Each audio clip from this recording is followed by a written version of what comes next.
Hello, everyone. Great to be live again. This time, co-hosting is Belinda Post, corporate news veteran like me.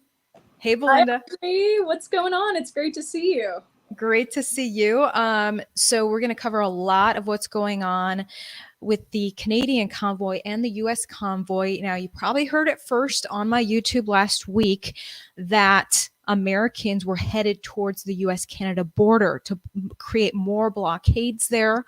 I know we talk a lot about the convoy to DC, which is on hold right now. Americans are targeting the border and it's making headlines today. So, Belinda, we're going to talk about that. We're going to bring one of those convoy organizers on to update us shortly. And we're going to talk about the threats the Canadian government is lodging actually against foreign interferers, aka US donors to the convoy. All Crazy right. stuff. And maybe we'll finish off with a very interesting lawsuit going on between Texas. The state of Texas is suing a fitness influencer. Very strange case. We're going to talk about all this today. Before we get to it, I got to shout out the sponsor of my coverage, which is Health with Ivory, healthwithivory.com, link down below. I first heard about collagen for fitness influencers. I saw them add a scoop of collagen powder to their morning shakes and smoothies. The reason for that, collagen is one of the most abundant proteins in our bodies. Without it, our skin breaks down and loses its elasticity. A friend told me about it, and the results have been nothing short of wonderful. I've been using collagen for years. I think it helps strengthen my nails, hair, and joints, and great for your skin as well. I highly recommend Health with Ivory. Get up to 51% off at the link down below, healthwithivory.com. And with that, we got to talk about the big blockade of traffic happening between Detroit and Canada. Here to join us is Penny Fay. Hi, Penny. Hi, everyone. So you joined my show last week talking about plans to send more Americans to the Detroit Canada border. That's making headlines. Canadian news is now covering it. Tell me what's going on. Well, what's going on is we couldn't get there last week because of the GoFundMe site, and we lost our funding for it. So we're going this week. And Demby, who is also one of the co-organizers, she came up with the idea of starting the Zello channel. And from there, she started advertising for people to go up to Detroit, and they started to go, and now we have that traffic there. So other people joined in on that, and it just became a grassroots movement that they headed over to the Detroit Bridge. Yes, In addition, we're going to have people going up. I'm sorry? Yeah, this headline out of Canada today, second day of Ambassador Bridge protest halts vehicles from leaving Michigan, limits Windsor to U.S. traffic. Yeah, and in some parts, there's been a 2-hour delay. And I was telling Ivory this, Penny, my mom and I stayed in Windsor, Canada around the holidays, around Christmas time 3 years ago, of course, before COVID. And there was practically no delay. You just drove up, you showed them your passport. Now we're seeing those delays of up to 2 hours. And, I did a little research before we started this show. And this is so important and plays a part of kind of our infrastructure and our trading history, because it looks like the Windsor mayor is actually quoted saying $300 million in trade crosses over this Ambassador Bridge each day. So, I mean, that's a lot of items that have to go back and forth between our two countries. Yeah. So, Penny, you mentioned the Zello app. That's a walkie-talkie app. I've linked it down in the description so that my viewers can join the walkie-talkie conversation and listen in on what's happening with that blockade. Well, that walkie-talkie is acting as eyes and ears for us because we can't be in two places at one time. So the idea behind that was we're heading to Niagara Falls this weekend. We're having two convoys leave Tennessee. One is going to the Ambassador Bridge. One is going to Niagara Falls. And a third is coming from New York City up to Niagara. So we started the idea with let's block the bridge now. GoFundMe couldn't stop us. Then Linktree fires us and we lose our entire Linktree links. So nothing stopped us because we went on to Zello. Now with Zello, we don't know what's going to happen, of course, but hope and pray for the best. With Zello, it caught on and people started to go to Detroit and they're listening in, they're joining the conversation, they're getting involved. And that's the important thing, that Americans are getting involved. The sad thing is it is interfering with trade. Mm-hmm. But what do we do? Because interfering with trade is going to happen anyway if we don't do anything because of what's happening with trade and supply chains anyway. You So know, some what do we do? some people wonder if interference with trade is part of the goal is to create some sort of, even economic blockade, which would create headlines, which would get your cause heard. Sure. And it seems Well, like that right. such a big problem right now is, the economic impact. But that's one of the sanctions that the U.S. military is always first to use. So it's kind of interesting seeing that used in the other hand. But we can also go with what came first, the chicken or the egg. They already started with the supply chains, right? They already started not allowing carriers from the waterways to Los Angeles. They already started with not sending stuff from China. They already started with the lockdowns where small business, middle class business went out of business and could no longer produce. They already started the interference of the supply chain. With us doing this, does it really matter if that much was interrupted? Because look at the billions of dollars that this administration has interrupted with 1 year in office. Just 1 year in office, and they've destroyed the United States already. So we have to do something as patriots, and I'm so glad that Canada took charge at first. I am so proud of Canadians. I am so glad to call them brother. And I will stand with them. And the idea is we're going to support them and be with them and do what we can do. And eventually, together, we'll make it over towards the DC circles. But for now, we're going to support them till they get their freedom, and then we'll work on ours. The point being, the truckers weren't going to deliver anyway. So who really disturbed the chains? That's so true. That is so true. You guys have faced a lot of headache, I guess you could say. I mean, your GoFundMe was stripped away. The Canadian convoy's GoFundMe was stripped, but you guys are the American arm of this whole convoy, and your GoFundMe was taken down at the same time. Now you're showing me this. Mm-hmm. This is the Linktree The email, Linktree. you guys. You guys received a Linktree email saying Linktree's wiping out your Linktree as well. So you guys are getting canceled out the wazoo. But again, the what's it called? Zello link is what I linked down in description, as well as your new GiveSendGo, as well as your the Facebook page that you guys do have. So Right. And that's being shadow banned.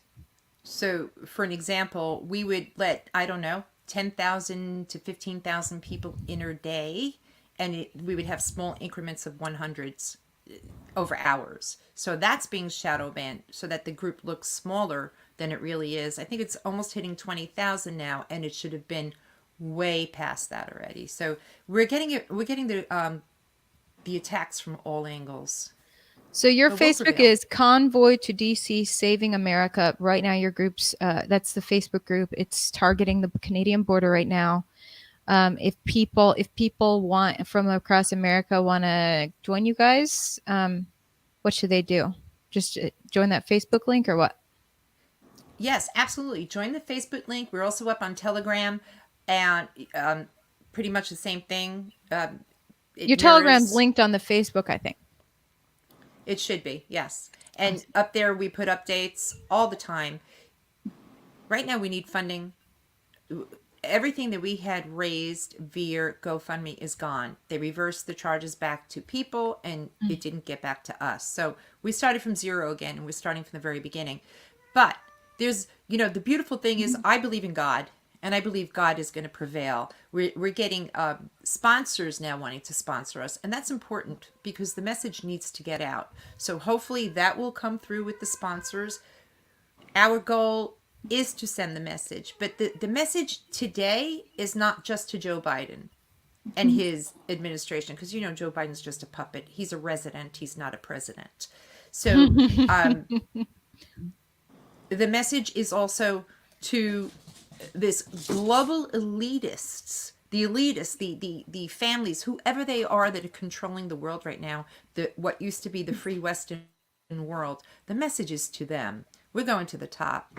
This has to end. It has to end now. We want our freedom. We want our country back. We believe in American exceptionalism. We believe in our Constitution. We believe in our families, our lives, and our freedom. And we're going to fight till the end for that. Amen. I love how you just really encompass that into a big picture goal for what you're trying to do. What do you think the next step is? Obviously, 4 days ago, Alberta's premier went ahead and said, hey, we're done with restrictions here. Do you want to see that happen in Ontario? What's kind of the next step? The next step is, if they do remove the mandates. Now, I don't have the mandates as bad as other people do in other states. Sure. However, they're still mandating children because these Board of Educations take it upon themselves to make their own rules, even though if a governor like mine says no mask mandates, they're still doing it, and they shouldn't. I want to see collectively around the United States that they stay away from our children, because the children are the future. And at this point, they have been demoralized to a fact where they're not even growing to their potential mentally, maybe physically, but not mentally. And I don't want to see our children turn into the children of China. Sadly, they do not emote. And I'm so afraid ours won't, and their physical growth will grow, but their mental growth won't. And once you attack the next generation, this generation coming up, if you attack that, then you'll never see the United States again. You'll never see it. But if I could, I would continue the fight past that. I would continue the fight to bring back the freedoms of the United States back to, I'm not talking about 1800, no, but I'm talking back to a time where we had smaller government and people were more responsible for themselves. They made their own decisions. They worked for themselves. They handled their business. That type of America is what I want to see again. I want to see the strength in our men, the strength in our women. I want to see families build up, and I want us to focus on families and goodness and wholeness. That's what I want to see. And then once we can do that and liberate people's minds, then I could say we're done. Mm-hmm. Well, Penny, I know that you said you could pop on for a couple minutes, so I don't want to keep you. You're super busy organizing all this. Again, Penny's links are down below as far as her gifts and go for the whole convoy, and then the Facebook for your plans heading up to the border now. So keep us updated. You got it. Thank you very much, ladies, and hope to see you again Penny. soon. All right. Bye. Thanks. All the best. Bye. Yeah. All right. So, she laid out her vision. Yeah. Her vision for taking away some of these mandates. Government leaders are not talking about, they're not talking about what these people are actually advocating for. They're instead calling these people all kinds of crazy terms like racist. That's what Justin Trudeau is talking about a lot. So we saw, like I said, this is the blockade, one of the blockades there that's happening between Michigan and Canada that Penny's helped organize. That blockade in Montana has been ongoing. Actually, traffic just freed up today there. But the other big update, Belinda, is what Trudeau's government officials are saying about the foreigners who've donated to Canada's Convoy. They're saying voicing some threats against some of the foreigners who have donated. You remember the GoFundMe almost reached $10 million. Take a listen to what the public safety and emergency preparedness minister for Justin Trudeau had to say yesterday.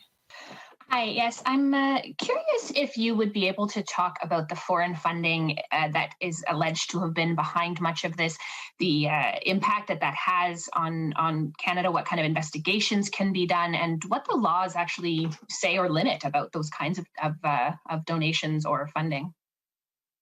I'm happy to speak to that. The first thing that I would say is that obviously, to the extent that there may be any ongoing investigation that is being carried out by law enforcement, that those investigations will be conducted independent of the elected government. But I do want to take a moment to acknowledge the actions that GoFundMe has taken. As you will recall, there was roughly $10 million that was contributed to that platform.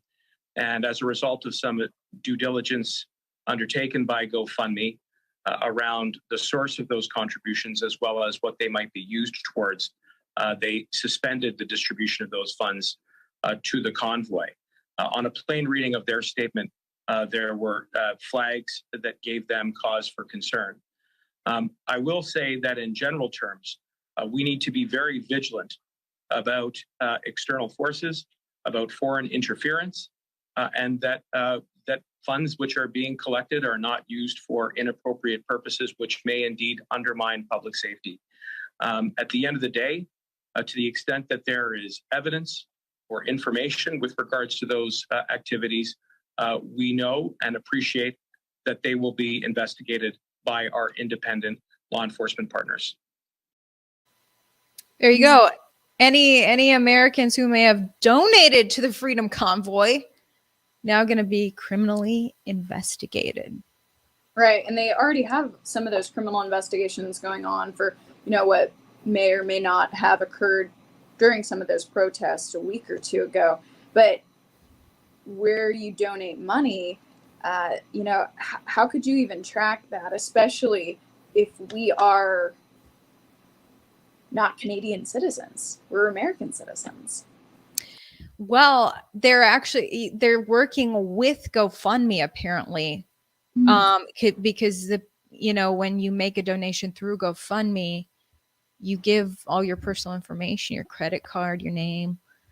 So even if you donated anonymously, even if it publicly showed up anonymously, you're going to use your IP address or something. If the Canadian government subpoenaed GoFundMe to reveal those names, GoFundMe would have those names. But this gets so sticky because then it's, okay, I donated money to this, but which convoy? Because, we just talked with somebody whose convoy hasn't left yet. And so it's kind of I don't know, kind of weird. It seems like government overreach in 2022. What a weird thing, Ivory. You've seen that before, right? This is just really reminiscent of January 6th already to me. I'm just hoping, it seems like Canada's kind of pulling a January 6th thing. Like whoever donated to the GoFundMe for Freedom Convoy is an insurrectionist, I hope it doesn't get that ridiculous. But the way this guy's already talking. Sounds like it could. It seems that way. So then the emergency preparedness minister, Bill Blair, went on to speak on the same topic.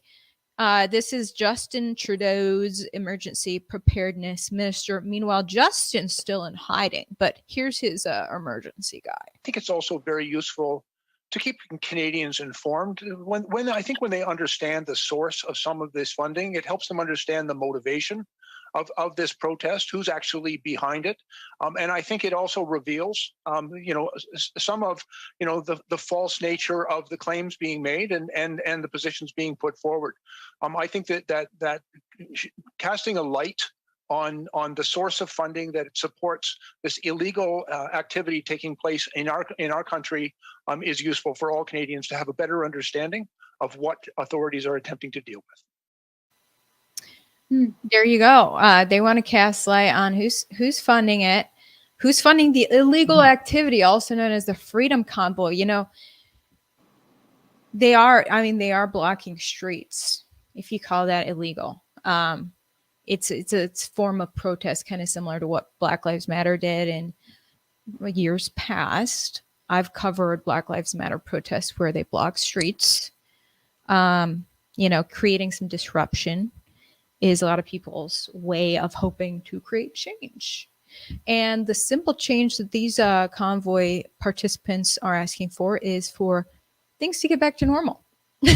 or even if there are, for instance, someone who does not have a proof of getting the jab, being able to re-enter their country, the United States, because right now people who have not, who are drivers, they're being held on either side as well. So, some of the blockade that we're talking about, where traffic was stopped both yesterday and today and showing 2-hour delays, I mean, that was a part of that too. They said that they had one lane of traffic open, I believe, for people or visitors, as if you or I, like I said, my mom and I went between the countries a couple of Christmases ago. But I mean, that's, that is a huge portion of the trade route as well. So it makes sense that a lot of people have a lot at stake if they're involved in the trucking industry. Yeah, it's almost like, that first article I had shared with you guys, it shows some of the truckers blocking that intersection between Canada and Michigan. It's almost like the truckers are saying, look, if we can't cross between these borders, you can't either. Nobody can. We're just going to block the whole thing off.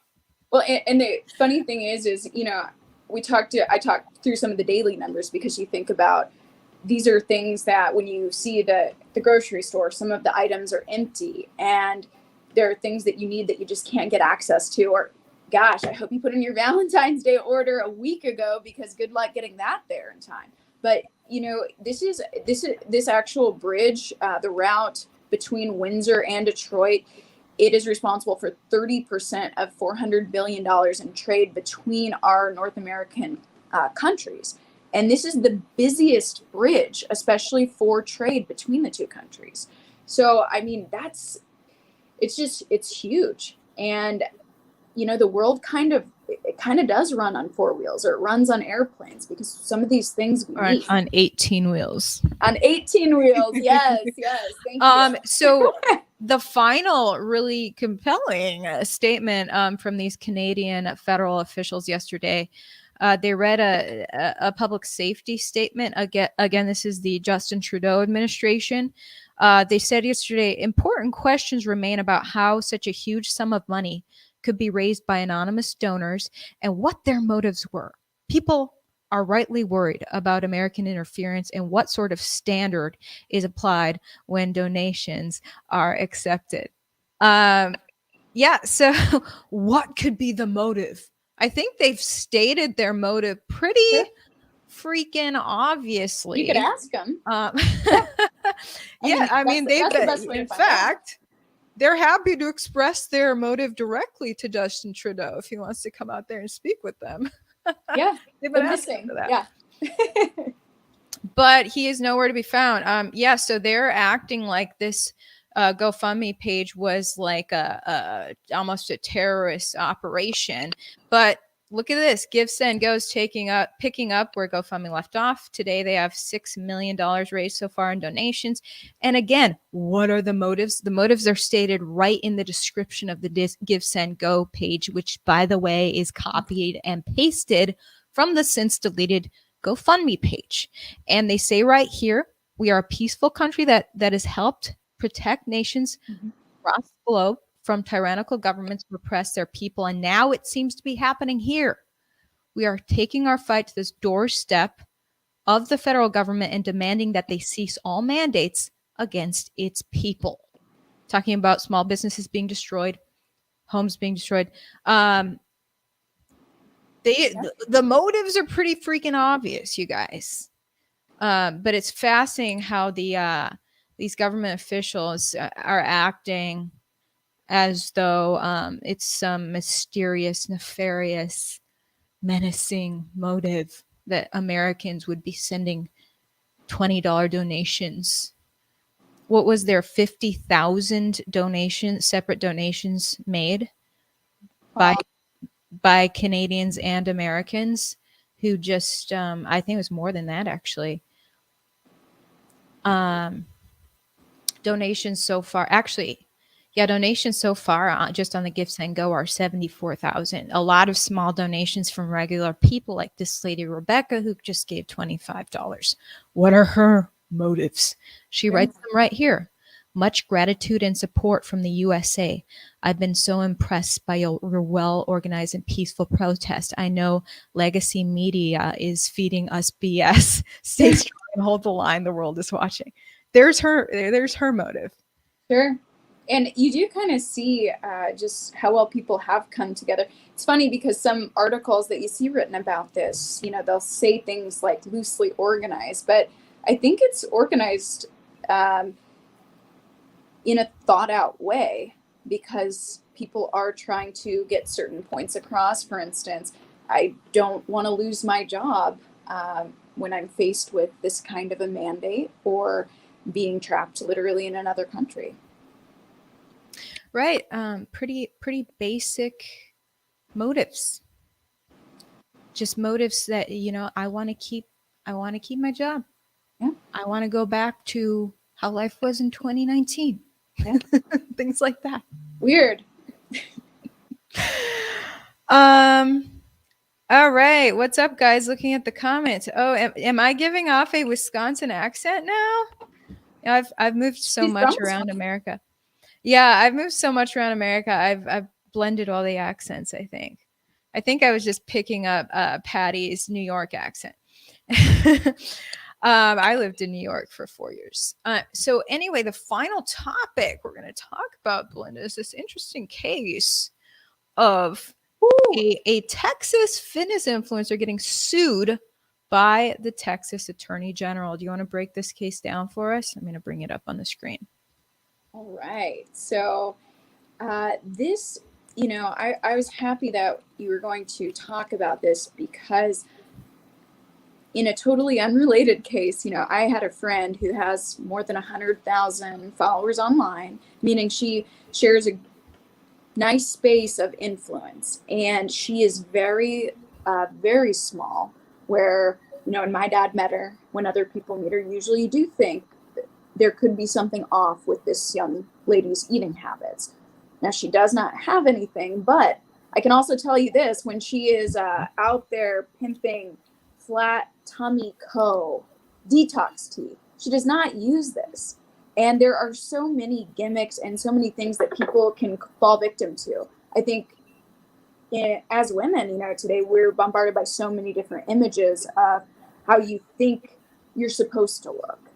And that is a problem in today's society, especially if people don't use the products. But I think when a lawsuit gets brought into play, you know, that's particularly interesting. It's very interesting to have Texas directly suing. I mean, the same attorney general who filed the lawsuit against, I believe it was 4 different states in the Supreme Court in regards to the election a year ago, December. Mm-hmm. He now has his sights set on one fitness influencer. Anyway, so the state of Texas is suing fitness influencer Brittany Dawn, saying she gave people with eating disorders bad health advice.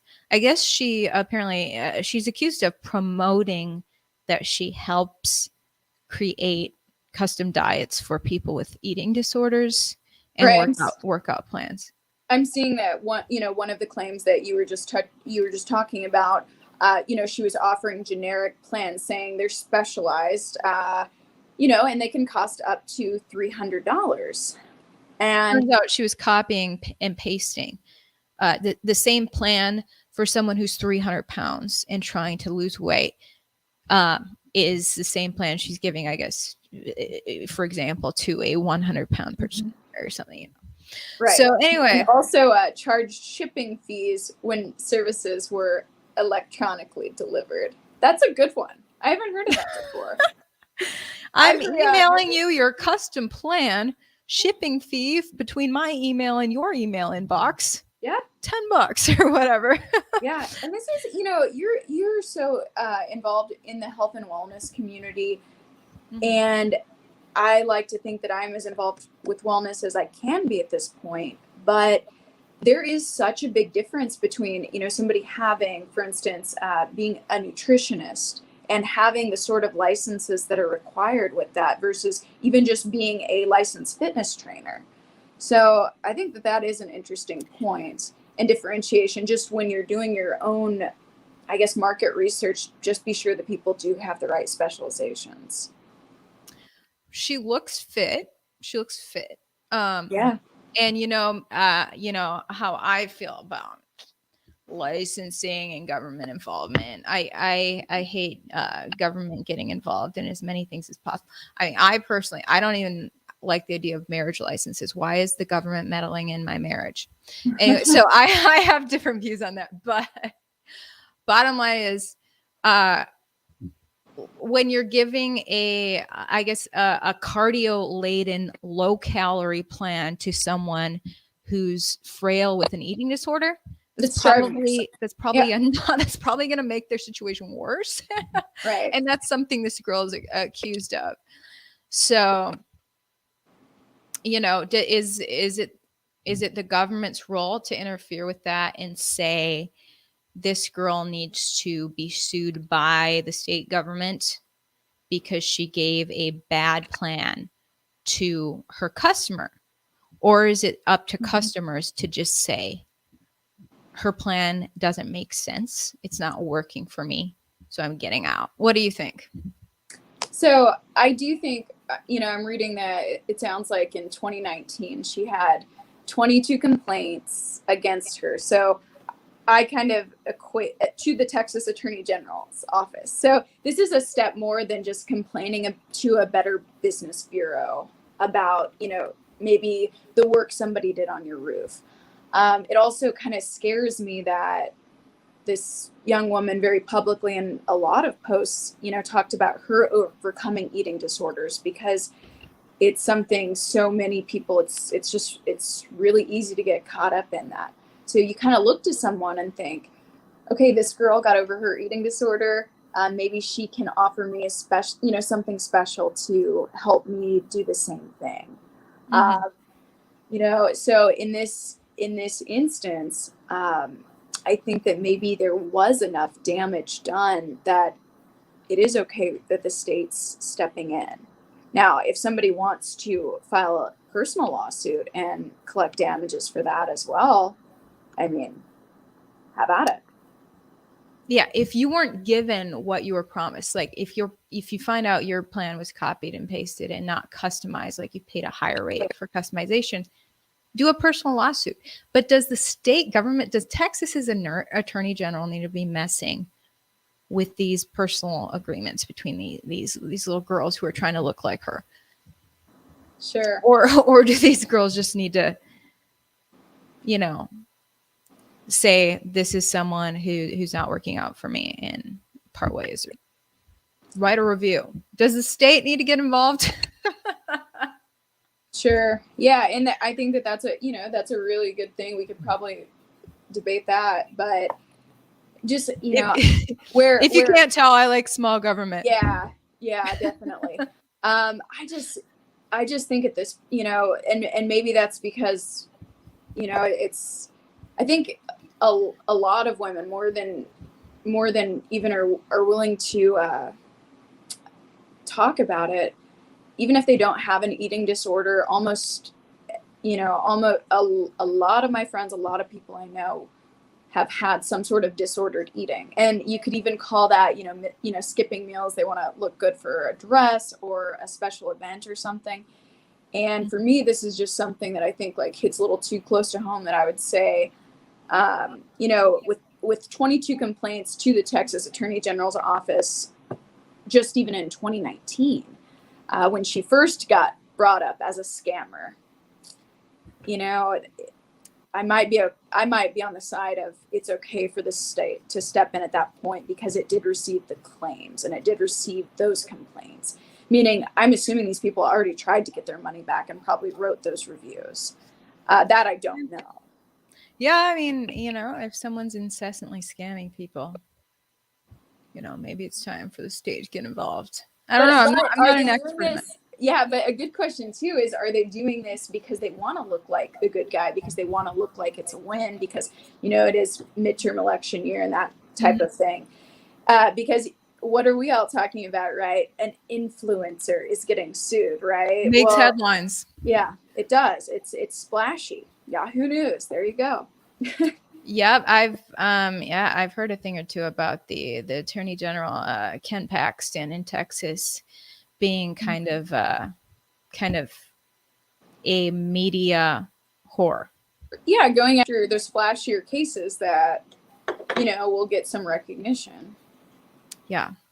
Well, you know, what doesn't get talked about is the most popular eating disorder, which is overeating. That's the biggest that many of us struggle with. Yeah, isn't it funny? It's so much easier for people to you know, really look for the quick fix, but you know, it kind of just starts in the kitchen. You know, right behind me, I'm sitting in a kitchen right now. Oh, what you Right? You know, sometimes it is just about like going back to the basics and doing the things that nourish your body and give you strength. I mean, we could. I'm visiting my boyfriend, and my mom was just up here this past weekend. I'm in Las Vegas right now, and I cooked. Even I ate healthy at the restaurant, right? But there's still so much sodium and things that are not written in the menu. And I cooked last night, and I felt, you know, so much more alive and so much more on fire today. Yeah, that's good. Yeah, it also starts with mindset. Mindset's huge to committing to improving Yes. your health. Yes. Fit with Ivory. That's right. I used to run an Instagram documenting my fitness journey. And that was to hold myself accountable. And then a lot of people followed it for inspiration, but that page is still active somewhere. I haven't used it in years, but find a way to hold yourself accountable in fitness, whatever your fitness goal is. If you create a Instagram where you're posting your progress, then all your followers are holding you accountable. That's how the actress Rebel Wilson dropped all that weight in the pandemic. I loved her interview. Yes. Me too. Oh my gosh, that was amazing, and such a good mindset. But yeah, I would text Ivory a recipe, or I would ask for her recipes all the time, because she would list out her macros, and there were so many delicious things. That was something we were talking about yesterday. It was just, sometimes you can eat so well, and as long as it's delicious and you can taste the freshness, oh my gosh, that makes a huge difference. It does. Food should be enjoyable. Yeah. Okay, well, that does it for us. Nice little short update with Belinda. I wish you were in the same city as me so we could do this in person. Me too, girl. Hopefully we can again soon. I won't Enjoy Vegas. I won't give any bad fitness advice or sell any fitness plans in the state of Texas, though, you know. Don't let the Attorney General come after you. Okay. All right. We'll see you later. Bye. Bye, everybody. All right. Bye.